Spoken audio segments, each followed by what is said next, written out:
I don't know if you guys can see that.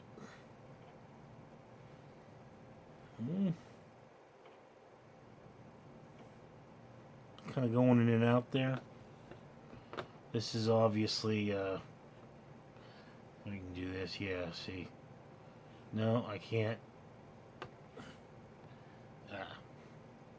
You can see the mouse here. This is the hinge to a locker. That's what you're looking at, is the rusty front of a locker. I know it's a little hard to see with the lighting you're dealing with here, but I'm going to have to adjust that at some point. Yeah. What I want to talk about today,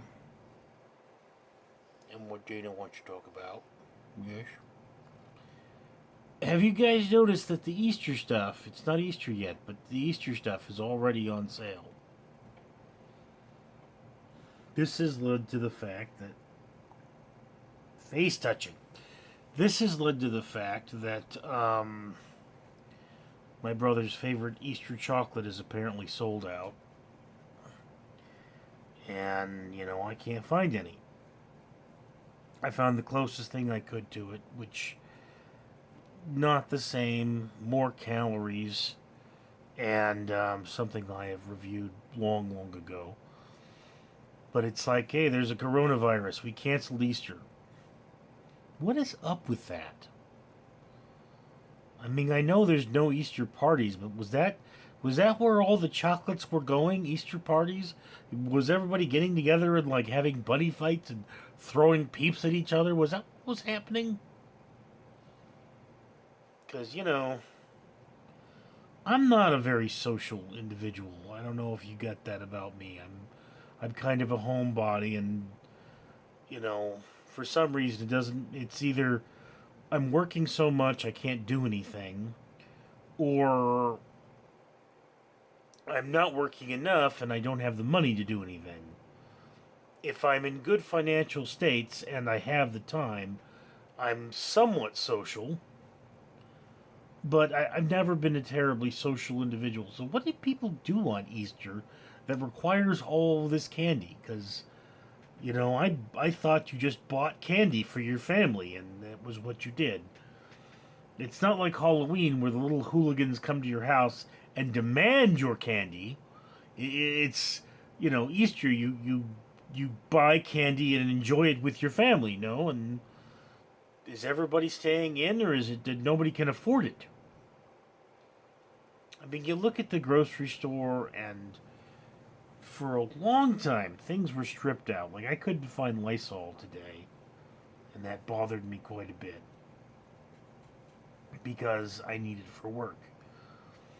And it's like, I'm sitting there thinking I should really have this stuff at my work, and I should be cleaning things, and I should be disinfecting and staying safe. So that would be nice if I could do that. But I can't because I don't have any Lysol. And, I mean, I've got a few cans at home, but I mean, they're not even full, and they've been sitting around the house for 6 months. So that's kind of, I mean, I guess tomorrow,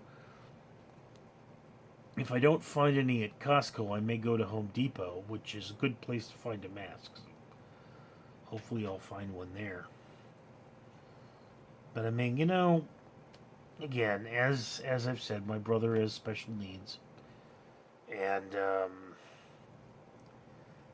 you think about the situation. This is what one refers to as insult to injury, because you know there are people that have real problems. I met a man whose cousin had died.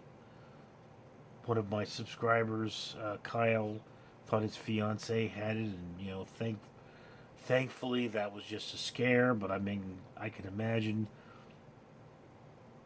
I don't know what Kyle looks like, but I know he's a rather large African American, so I can still imagine him crying and being afraid, and because we're all human in the end, we all cry.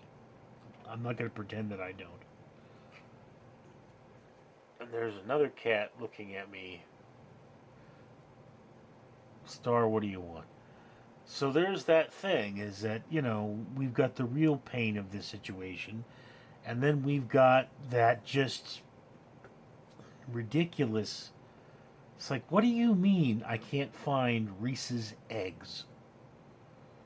They're normally hanging around after the holiday. Everything's on sale because they can't sell it, presumably, and yet I can't find these things.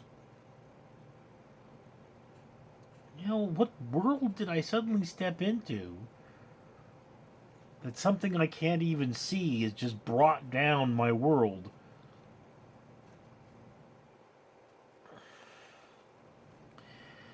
I don't know. You know, it's these little things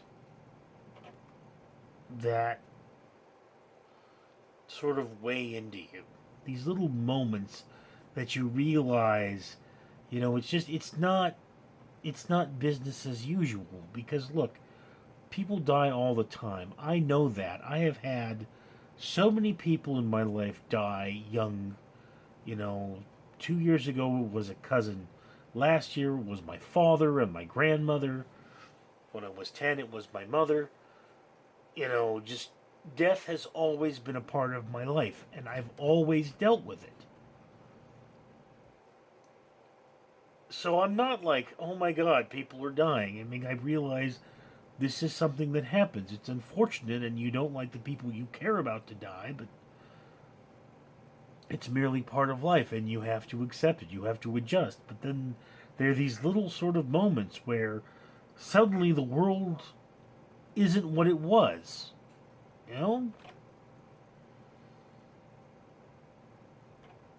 Your routine is sort of damaged. That's the feeling of being in a war. It's like in war there are shortages and you can't get sugar or you can't get this or you can't get that. So everything is different. Those smaller inconveniences that suddenly make the situation so very, very painfully real. Anyway, so that was just my thoughts for the day. I hope you are all doing fine, and I remind you not to touch your face and wash your hands and wear your masks. And if you do happen to cross some Reese's peanut butter eggs, have one for my brother. So, why don't you folks tell me what is your favorite thing to do on Easter, or favorite thing to have on Easter? I mean, is it the carrot cake? Is it the chocolate bunnies? Is it the Cadbury eggs? You tell me. What is that? What is that one thing? I'd love to know. I'm Richard.